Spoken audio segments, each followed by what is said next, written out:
Perkenalkan, kami dari kelompok 11. Saya sendiri Rina Salsabila dan teman saya Tita Amalia Arifah akan menjelaskan bab mengenai mengetahui i'rab Al-Qur'an.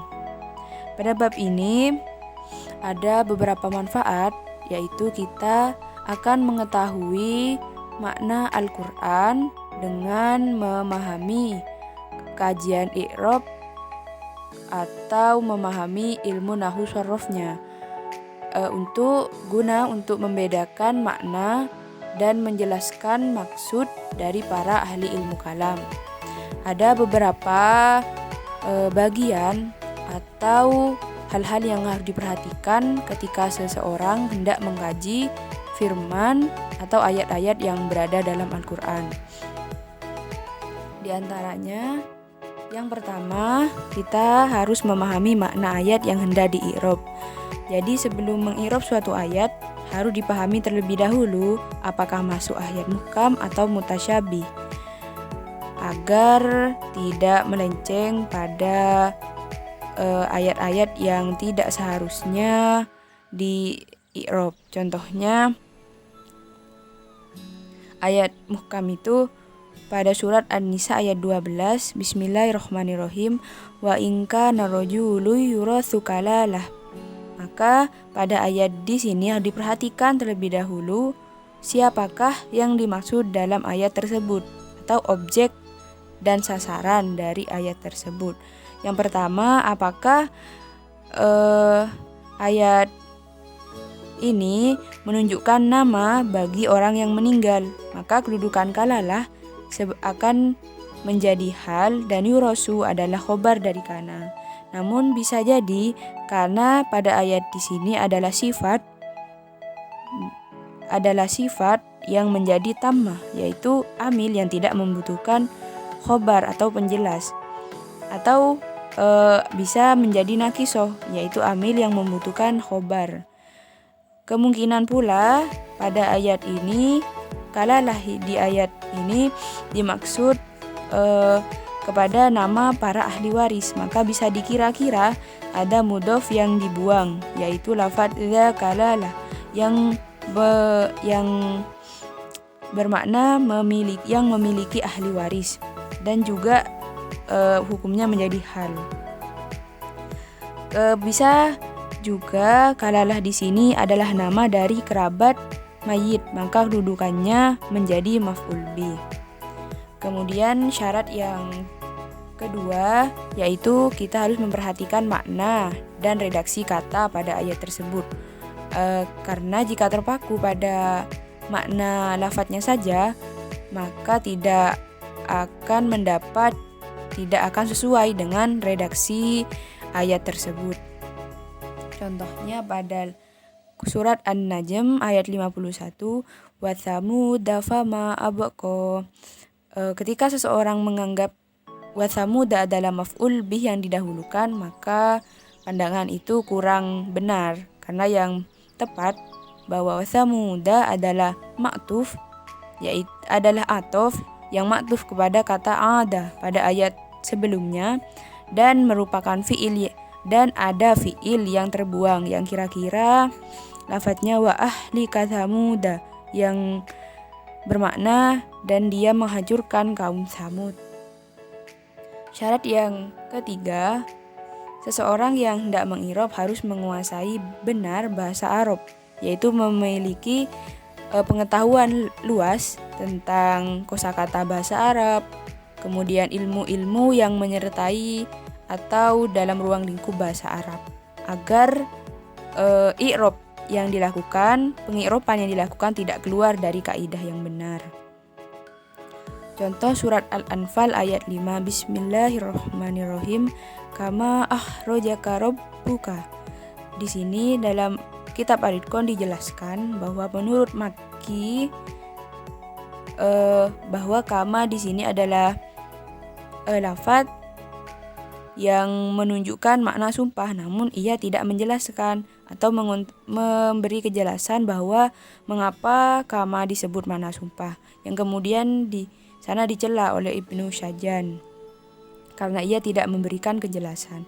Maka i'rab yang benar pada lafadz kama di sini bahwa kama di sini adalah huruf jar yang bersambung dengan isim mausul yang ahrojaka merupakan aid dan silahnya adalah huruf kaf di sana yang menjadi fa'il atau silahnya. Namun ada pendapat lain yang menjelaskan bahwa sebelum lafadz bahwa kama ini dijerkan dari khobar yang dibuang seperti itu. Kemudian bagian yang keempat yang dipahami bahwa kita harus menghindari kemungkinan-kemungkinan yang melenceng jauh, penggunaan yang lemah dan dialek-dialek yang syad. Contohnya pada surat Az-Zukhruf ayat 88. Bismillahirrahmanirrahim. Wakilihi ya Rabbi inna haula'i qaumul la yu'minun. Di sana ada yang berpendapat bahwa wakilihi hukum i'rabnya adalah jar atau nasab karena diatofkan kepada lafadz as-sa'ah, yaitu berada di as-sa'ah yang itu mustahil karena jarak keduanya sangat jauh. Kedua lafadz ini sangat jauh mungkin pada ayat sebelumnya itu sangat berjauhan. Namun i'rab yang benar bahwa wakilihi ini adalah lafadz yang bermakna sumpah dan merupakan bentuk masdar dari kata qola. Kemudian yang kelima, kita harus menyebutkan secara keseluruhan semua kemungkinan i'rab dan penggunaan kalimat yang jelas. Contoh pada firman Allah surat Al-A'la ayat 1, Sabbihisma rabbikal a'la. Kita harus menyebutkan bahwa Al-A'la di sini menjadi na'at yang man'ut dari man'ut kata Robbi yang mensifati kata Robbi dan ismi. Ada juga contoh itu pada surat Al-Baqarah ayat 2-3, hudal lil muttaqin alladzina sampai ila akhirih. Di sana harus dijelaskan kalau boleh lil muttaqin, alladzi di sini menjadi tabi, yaitu i'rab mengikuti i'rab kata sebelumnya yaitu lil muttaqin. Kemudian bisa juga menjadi maktu, yaitu terputus dari kalimat sebelumnya dan menjadi terbentuk kalimat yang baru. Boleh juga bahwa alladzina ini nasab karena ada kata a'ni yang terbuang, atau kata amrohu yaitu bermakna aku memuji yang terbuang dan berhukum rofa. Kemudian syarat yang keenam yaitu memperhatikan syarat-syarat yang diperselisihkan berdasarkan babnya masing-masing agar tidak bercampur baur dengan syarat atau bab pada bab i'rab lainnya. Contoh surat An-Nas ayat 2-3. Bismillahirrahmanirrahim. Malikin nas ilahin nas, bahwa seorang imam yaitu bernama Imam Az-Zamakhsyari disalahkan atas i'rabnya karena dia memandang bahwa kedua ayat ini antara Malikin nas dan ilahin nas adalah atof bayan atau badal. Namun yang tepat bahwa keduanya adalah na'at. Ilahin nas ini adalah na'at karena syarat dari na'at adalah isim mustaq, dan sedangkan syarat dari atof bayan adalah isim jamid, dan ilahi di sini merupakan isim mustaq bukan isim jamid. Selanjutnya nomor 7, memerhatikan susunan-susunan kalimat yang sepadan dengannya di tempat yang lain. Az-Zamakhsyari dinyatakan bersalah ketika menyatakan pada firman Allah, wa mukhrijul mayyiti minal hayy, Quran Surah Al-An'am ayat 95, bahwa kalimat ini diatofkan kepada falikul habbi wan nawa, Quran Surah Al-An'am ayat 95, dan tidak diatofkan kepada firman Allah, yukhrijul hayya minal mayyiti, Quran Surah Al-An'am ayat 95, karena menurutnya atof sebuah isim kepada isim yang lainnya lebih utama. Tetapi adanya firman Allah yang lainnya, yukhrijul hayya minal mayyiti wa yukhrijul mayyiti minal hayy, Quran Surah Ar-Rum ayat 19, dengan fi'il pada keduanya menunjukkan bahwa i'rabnya berbeda dengan i'rab yang dikatakan oleh Az-Zamakhsyari. Nomor 8. Memerhatikan penulisan mushaf. Demikian juga orang berkata pada firman Allah, ayyuhum asyaddu, Quran Surat Maryam ayat 69. Sesungguhnya kalimat hum asyaddu merupakan mubtada dan khabar, dan kata ayun tidak diidufkan. Ini salah karena penulisan kata ayyuhum adalah bersambung. Kesembilan, memerhatikan kata-kata yang saling menyerupai. Ada salah seorang mengatakan demikian pada firman Allah, ahsa lima labithu amada, Quran Surah Al-Kahfi ayat 12, bahwa kata ahsa adalah kata perbandingan dan isim yang dibaca dengan nasab setelahnya sebagai tamyiz. Ini salah karena kata amadun atau masa itu tidak dapat menghitung tetapi dihitung. Sedangkan syarat tamyiz yang dibaca dengan nasab setelah kata perbandingan harus merupakan fa'il dari segi maknanya. Maka yang benar adalah kata ini sebuah fi'il dan kata amadan adalah maf'ul. Ini seperti firman Allah yang lain, wa ahsa kulla syai'in adadan, Quran Surah Al-Jin ayat 28. Ke-10, tidak keluar dari kaidah asal atau berbeda dengan yang dhahir tanpa adanya keharusan untuk itu.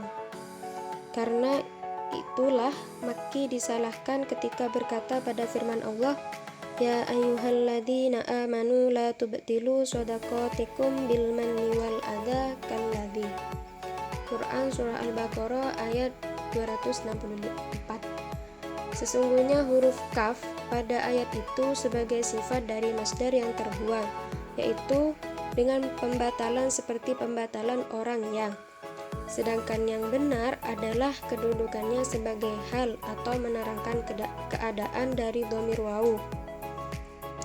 Jadi maknanya adalah janganlah kalian membatalkan sedekah-sedekah kalian dengan cara menyerupai orang yang. Dengan demikian tidak ada kata yang terbuang pada i'rab ini.